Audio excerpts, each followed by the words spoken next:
Lysel Galpo, and this is Meteorworks Unfiltered Season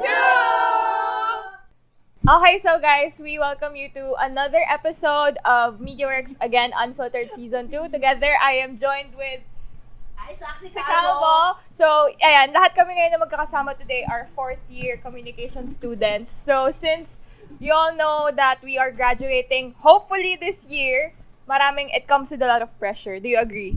Yes, it comes with a lot of pressure. Kasi syempre, kailangan naming isipin kung ano na bang gagawin namin after graduate. So, let's start. I want to hear your thoughts on today's topic. I'm gonna start with you, Micah. My first question is, syempre as graduating students, where do you see yourself like 3 years from now? And how does like Charot. no, aside from being a housewife, yeah. Like, where do you see yourself 3 years from now, and how do you deal with the pressure of like keeping up with expectations sa'yo after graduation? My own expectations. Your own expectations around you. Okay. So 3 years from now, I see myself hopefully in the music industry, writing songs for films. Yeah, how do I deal with the pressure? I don't. Hala! I don't. No, seriously, I really don't. If I deal with it, I'm gonna get like crazy and stuff. So I just go with the flow. Kasi, para smooth flowing lang siya. Ayun. Ulit yung tanong. Gusto ko inuulit yung tanong. So my question is, how do you deal with the pressure, maybe coming from yourself or coming from people around you? Syempre kasi nag-expect sila after you graduate. Siguro isa lang naman sa kinakatakutan ko yung mag-fail after grad. Kaya minimake sure ko na meron akong iba't ibang plano. Paano kapag hindi nag-work yung plan A na pumasok sa film industry, anong gagawin ko after? Mag-business ako, kung hindi pa rin, mag-aaral ulit ako ng IT or kahit na anong mataas yung sweldo dito sa Pilipinas. Ayan, dito naman tayo sa side ko, Lysel, no? Miss Ella, ikaw. Siguro nakikita ko yung sarili ko na ginagawa ko yung mga gusto kong gawin. Tulad ng pagpo-prod, ganun. Siguro nakikita ko yung sarili ko na nasa industry ako na passionate ako sa ginagawa ko. Dito naman kay Miss Bernabe kaya. Ako kasi marami akong plans sa buhay ko. Siguro 10, hindi naman, mga 5 or 3. Bahala ko magkaroon ng sariling business, pumasok sa corporate industry or sa film industry. And ginagawa ko yun ng steps. And if ever man na hindi siya mag-work for me, hindi naman sa mag-give up ako, pero itatry ko pa din. And kapag hindi siya nag-work for me, hindi talaga siya para sa akin. Yun ang lagi mindset ko. Itatry ko, pag hindi nag-work, it's not for me. Tama! Yeah, maganda. I think yun yung isa sa mga magandang nasabi na if it's the thing that you have to do is you just have to keep on trying and find what's for you. Pero yun yung tanong kasi, 'di ba? Like, paano mo ba hinahanap kung ano yung like thing for you? I think yun yung isa sa mga bagay kung bakit napipressure tayo after graduation. Kasi marami sa atin. Ako personally, nalilito ko kung saan ba ako. I think yun yung nakaka-pressure. Like, ano ba yung para sa akin? Kasi di ba minsan makikita natin, ikaw, comp students kasi tayo. Ito, magaling to sa editing. Ito, singing. Ito, there's a lot of opportunities. So, kayo, like, ano yung sa tingin yung way para mahanap kung ano ba yung thing na para sa'yo? Jerome? For me, sa akin nga, nasabi mo na medyo nakakalito or nakaka-pressure kasi sobrang dami nating pinag-aaralan and meron tayong instances na sa isang bagay lang tayo magaling. Para sa akin, naisip ko na para kailangan, parang passionate ka dapat sa ginagawa mo and at the same time, masaya ka. Kasi pag hindi ka masaya or kahit, sabihin natin magaling ka doon pero hindi ka masaya sa ginagawa mo, parang nonsense lang or parang walang patutunguhan or hindi ka magiging successful sa ganung bagay. Talaga ako. Kasi ako di ko rin alam talaga. Ako din. Okay. How about you, Louie? Katulad na lagi nilang sinasabi, 'di ba, na kapag comm student ka, jack of all trades. And parang at some point, lalo na nung talagang tumatagal na ako sa course natin, at some point naisip ko syempre yung mag-shift. Kaya lang, may nakapagsabi kasi sa akin na ang pinaka-key talaga is enjoyin mo lang talaga yung ginagawa mo. And at the same time, tinry ko talagang i-work siya in a way na makikita ko kung paano ko siya e-enjoyin. Kasi, yung course natin, like yung mga ginagawa natin, laging sinasabi na madali lang naman yan, natututunan yan. Pero, kapag kasi palagi mo siyang ginagawa, nakaka-burnout siya. Yeah. And at the same time, hindi kasi sapat na puro passion ka lang ng passion. Kasi, pag nauubos ka, parang ang hirap pulutin ng sarili mo ulit.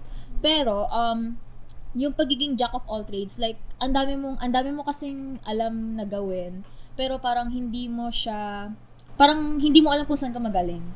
Pero, for me naman, ang natutunan ko doon is, gawin ko siyang asset ko in a way na kahit hindi ako magaling dito, at least kapag ito yung magiging available, either sa any type of working environment, kaya kong sumabay, may alam ako, ganun. Okay. I think it's a good thing na you touched on burnout. Yeah. Kasi, syempre, we are in a creative field. Kung ano mang gusto mong gawin, mag-edit man, mag-production, magsulat, lahat ng parang opportunities open for us after it deals with creativity. So, that's like my next question. Gusto kong malaman, I think gusto ding malaman ng mga listeners natin, how do we deal with creative burnout? Especially pag dulo na, alam mo, in 4th year ka na parang syempre pag first year ka, fresh pa lahat, excited ka, marami kang ideas. Pero, ayun nga, gaya ng sinabi mo, di ba, nakakapagod din siya. So, how do you guys deal with creative burnout? Yes. Actually, magaling kasi ako talented ako. Creative person ako. So, hala, sorry sa inyo kung nafe-feel niyo yan pero kasi, I don't feel any pressure.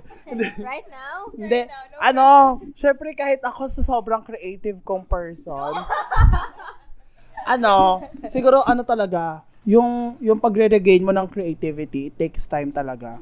Kasi siguro mapaburnout ka after a few weeks or kahit nga lang a few days ng sunod-sunod na pag-iisip, mapaburnout ka. Tapos yung pagre-regain mo nun, sobrang tagal. Kasi para mauubos lahat ng idea mo. Dumating ako sa point na pag nagsulat ako ng story, wala nang lumalabas. Like as in zero na. Parang iniisip ko, meron na tong katulad. Wala na akong mabigay na unique na nabibigay ko before. And siguro yun yung struggles kasi pag 4th year student ka na, yun nga, tulad nga ng sinabi mo kanina, ubos na. Yung nagamit mo nung first year na online pa lang, na ikaw pa lang mag-isa, naubos na pag may kasama ka ng iba. Bukod sa marami ng idea yung pumapasok, hindi mo na alam paano siya mapagtatagpi-tagpi. Siguro yun yung and ang pinaka talaga dyan, ang solution talaga is pahinga. Parang mas doon ko na enjoy yung me time ko. Kasi kapag nag-reflect ako sa sarili ko, mas gumagana ulit yung utak ko. I guess that's like a good tip to like ease yung pressure na nafe-feel is just take a breather and rest. Importante ang pahinga. So, from creative director, pumunta naman tayo sa creative na artista. Yes. So, how do you deal with creative burnout? Syempre, like, different roles requires different atake. Iba't ibang atake from you. So, ikaw, Zyrish. Wala, iyak lang. When it comes to acting sa creativity, it's very hard kasi parang, ayun nga, nasabi naman na different atake every role. Pero I feel like ginagawa ko kapag nabibigyan ng opportunity na, ayun nga, iba yung role na to, ganyan. Kailangan mo aralan yung character mo talaga. And, ang sinasabi sa amin lagi sa workshop is that you don't judge your character. Like, kahit gano'n kasama yung character mo, for sure, may pinanggagalingan yung character mo. Kung bakit ganun yung ugali ng character mo. Ganon. So, I think sa ganung way ko siya iniisip and ginagawan kung paano yung atake ng each character. Kailangan mo like mahalin yung character mo and intindihin talaga yung character mo para iba-iba yung magiging atake mo sa bawat opportunity or role na mabibigay sa'yo. Diba dito sa like group natin, talagang pinaka nag-a-act is sila Ella, sila Jerome. Pero yung talagang like perform aside kay Kyle is si Zai and si Gaps. Tapos parang isa sa pinaka nagiging, madalas tanongin is how do you cope with the emotions? Kasi, siya nadadala mo siya. Parang, at some point, kapag hinahanapan mo siya ng huhugutan mo sa sarili mong buhay, paano na after ng character na yon? Like, paano kapag nabuhay yung character na pinlay mo sa ikaw outside the story I think sasagutin niya ni Gab.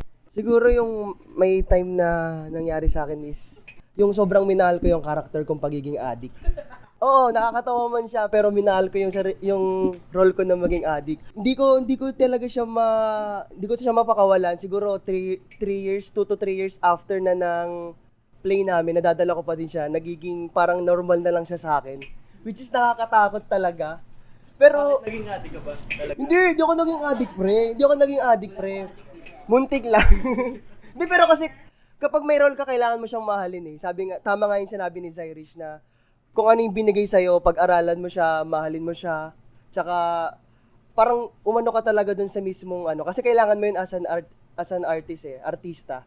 Tapos, ayun, dun ko siya minahal din and ang hirap niya i-let go kapag may isang ka na parang pag may isa kang role na minahal, minsan mahirap siya i-let go, pero kailangan mong i-let go para sa susunod na project na gagawin mo.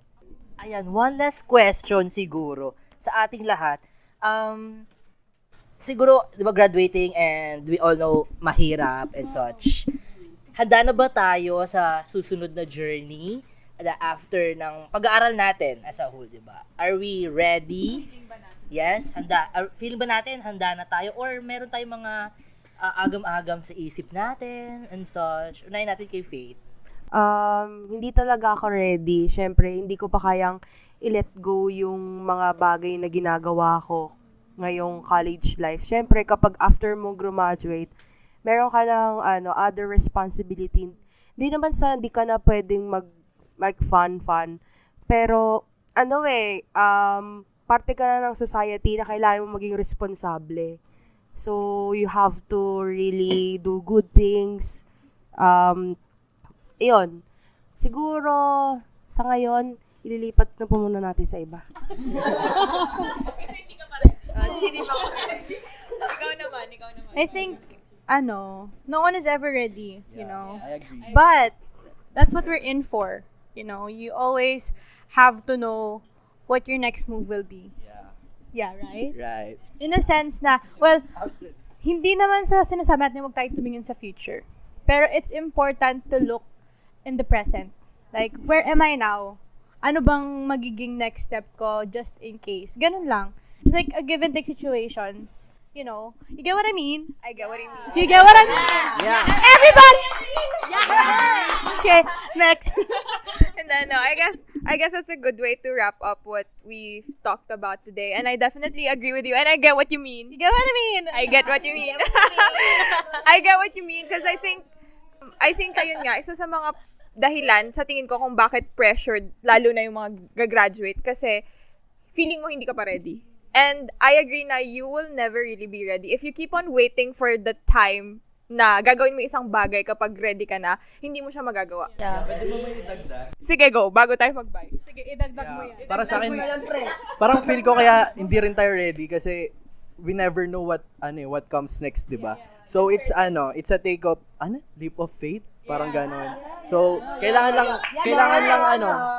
lang natin sumabay sa agos ng buhay kasi kapag hindi tayo sumasabay, tayo rin matalo sa huli. Agree? Agree! Your own timing, yeah. Own timing. Sumabay sa agos ng buhay. Kasi, I think you will be ready kapag nandun ka na sa moment na yon. Kung nagda-doubt ka man na, baka hindi ko kaya, baka di ko alam. Wow, coming from me. Kasi I think I deal with that kind of mindset a lot in the things that I do. So, I know very well how you guys feel. And I know we kind of all feel the same. Yeah. Pero, I think, ayun nga, magiging ready ka kapag nandun ka na sa moment and matututunan mo yun kapag ginagawa mo na siya. Yes. So, ang bottom line is, guys, don't be too scared and don't be too pressured about the future. Don't be afraid of the time. Don't be what? Yeah, don't be afraid of the time kasi may kanya-kanya tayong oras. Yung oras mo, iyo yun. Wala kang ibang hahabulin kundi ayun. Wow. Also, savor the moment. Huwag kayo magmadali. Okay. Okay, so I guess that's it for this episode. Again, thank you so much, guys, for joining us here at MediaWorks Unfiltered Season 2. And we hope to see you again next time. Good luck. Hindi next term. Not next year. Next year. Next term. As an alumni, not as a student. Welcome, gurus. Okay. Say bye-bye, everyone. Bye!